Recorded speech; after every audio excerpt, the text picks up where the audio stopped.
चला आज बनवूयात चमचमीत कोळंबी मसाला, जो बनवायला खूप खूप खूप सोपा आहे आणि एकदा का तुम्ही हा ट्राय केलात ना, तर नेहमी तुम्ही याच पद्धतीने बनवाल याची गॅरंटी आहे. कोळंबी शिजली आहे की नाही हे फारसं लक्षात येत नाही, पण खरं सांगू का कोळंबी खूप लवकर शिजते. फक्त तुम्हाला ओळखता आलं पाहिजे की ही शिजलेली आहे. मग तुम्ही हात न लावता सुद्धा ओळखू शकाल. ते कसं ओळखायचं हे तर मी व्हिडिओमध्ये सांगणारच आहे. खूप साऱ्या छोट्या-मोठ्या टिप्स सहित आजचा हा व्हिडिओ होणार आहे. त्यामुळे व्हिडिओ शेवटपर्यंत जरूर पहा. चला तर मग चमचमीत कोळंबी मसाला बनवायला घेऊयात. तर इथे मी कोळंबी घेतलेली आहे, मध्यम आकाराची घेतलेली आहे आणि सोलून झाल्यानंतर याचं वजन पाव किलो भरलेलं आहे. कोळंबीमध्ये ना एक बारीक अशी काळी शीर असते, ती आवर्जून काढायला लावायची. मगच छान अशी टेस्ट येते. तर इथं कोळंबी स्वच्छ धुवून झालेली आहे. सध्यापुरती ही आपण साईडला ठेवूयात आणि झटपट तयार होणारं एक वाटण तयार करून घेऊ. आजचं हे वाटण तुम्ही परतून घ्यायची अजिबात गरज नाही. खूप झटपट तयार होतं. तर यासाठी अर्धा इंच आल्याचे तुकडे घेतले, 7-8 लसणाच्या पाकळ्या घेतल्या आणि 2 ते 3 हिरव्या मिरच्या घेतल्यात, ज्या फारशा अशा तिखट नाहीत. यामध्येच 2 मध्यम आकाराचे टोमॅटो सुद्धा चिरून घातलेले आहेत. मूठभर कोथिंबीर घालायची आणि अजिबात पाणी न घालता हे छान असं आपल्याला वाटून घ्यायचं. तर तुम्ही इथे बघू शकता मस्त झटपट असं वाटण आपलं इथे तयार झालेलं आहे. वाटण तयार झाले, आता पटकन फोडणीची तयारी करून घेऊ. आता इथे मी एक पॅन घेतलेला आहे. इथं बिड्याचं मी भांडं घेतलंय. बिड्याच्या भांड्यामध्ये ना खरंच तुम्हाला सांगते, मासे खूप छान होतात. हा माझा पर्सनल अनुभव आहे. मग तुम्ही यामध्ये रस्सा करा किंवा मग मासे फ्राय करून घेतलेत ना, तर सुद्धा खूप छान चवीला होतात. एकसारखे असे ते फ्राय सुद्धा होतात आणि जबरदस्त अशी चव लागते. तर इथे 1.5 पळी तेल घेतलेलं आहे. यामध्येच मध्यम आकाराचे 2 कांदे चिरून छान असे लालसर रंगावरती परतून घेतले.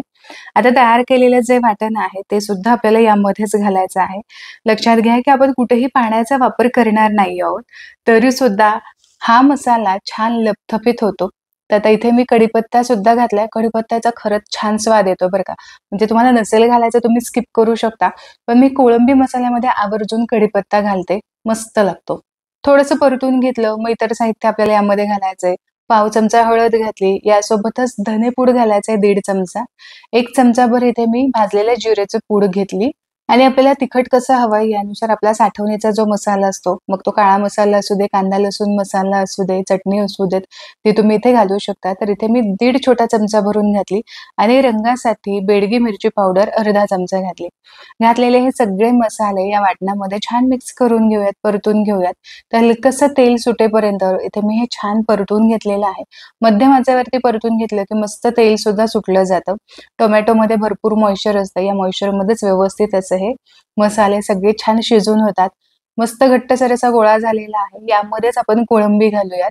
कोळंबी तशी मॅरिनेट करून घेतलेली नाही, कारण आपल्याला मॅरिनेशनची गरजच लागत नाही. आता या मसाल्यामध्येच ही कोळंबी लो फ्लेमवरती जवळ-जवळ 1 ते 1.5 मिनिटांसाठी छान परतून घ्यायची. तर कोळंबीमध्ये सुद्धा भरपूर मॉइश्चर असतं, पाण्याचं प्रमाण भरपूर असतं आणि या कोळंबीचं जे पाणी आहे तेच सुटल्यामुळे ना व्यवस्थित अशी कोळंबी स्वतःच व्यवस्थित अशी शिजली जाते. एक्स्ट्रा आपल्याला पाणी घालायची गरज पडत नाही. तर आता चवीपुरतीच यामध्ये मीठ घातलं. लक्षात घ्या वाटण परतत असताना आपल्याला याच्यामध्ये अजिबात मीठ घालायचं नाही. कोळंबी परतून झाली की मगच यामध्ये मीठ घालायचं म्हणजे छान असं पाणी सुटलं जातं. आता इथे तुम्ही बघू शकता व्यवस्थित असं परतून झालेलं आहे. झाकण ठेवूयात आणि साधारण 1 ते 1.5 मिनिटाच्या अंतरावरतीच इथे मी पुन्हा एकदा झाकण काढून पाहिलं. हलकसं पाणी सुटायला सुरुवात झालेली आहे. पुन्हा एकदा मिक्स करून घेऊयात.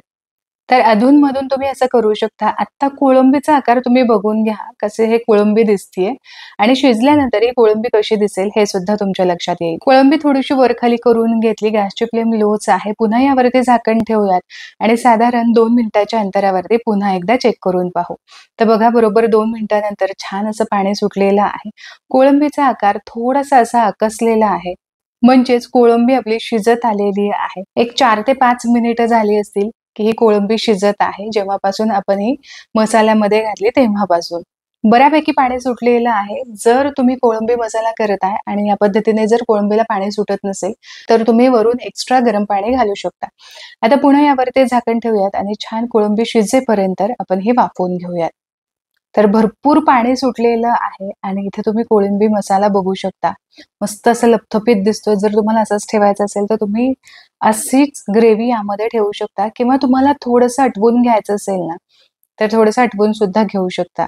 आता इथे एक कोळंबी तुम्हाला मी अशी चेक करून सुद्धा दाखवते. तर बघा सहज असे 2 तुकडे होत आहेत आणि कोळंबीचा आकार तुम्ही बघा पूर्णपणे असा गोल झालेला आहे. जेव्हा ही कोळंबी पूर्ण अशी गोल होते त्यावेळेस समजून घ्यायचं की ही व्यवस्थित शिजली. पण ही गोल झाल्यानंतर पुन्हा तुम्ही जास्त शिजवत गेलात ना, तर पुन्हा ही रबरासारखी होते आणि खूप कठीण होते. त्यामुळे कोळंबी ना खूप जास्त शिजवून सुद्धा चालत नाही. कोळंबी शिजली आहे की नाही ही ओळखण्याची ही खास टिप तुम्ही नेहमी लक्षात ठेवा. तर थोडासा मसाला इथे मी आटवून घेतलेला आहे. मस्त यावरून कोथिंबीर घालूयात आणि इथं प्लेटमध्ये सुद्धा मी सर्व्ह केली मस्त चमचमीत असा कोळंबी मसाला दिसतोय, जो हॉटेलमध्ये बराच महाग मिळतो बरं का. यापेक्षा घरी तयार करा. बनवायला सुद्धा खूप सोपा आहे. मस्त चमचमीत बनतो आणि पोटभर तुम्ही खाऊ शकता. भातासोबत खा, भाकरीसोबत खा, चपातीसोबत सुद्धा छानच लागतो. तर आशा करते आजची ही रेसिपी तुम्हाला आवडली असेल. रेसिपी आवडली तर व्हिडिओला लाईक जरूर करा. तुमच्या मित्र आणि परिवारामध्ये ही रेसिपी नक्की शेअर करा. पुन्हा भेटूया अशाच एका चमचमीत रेसिपीसोबत. तोपर्यंत स्वस्त राहा आणि मस्त मस्त खात राहा.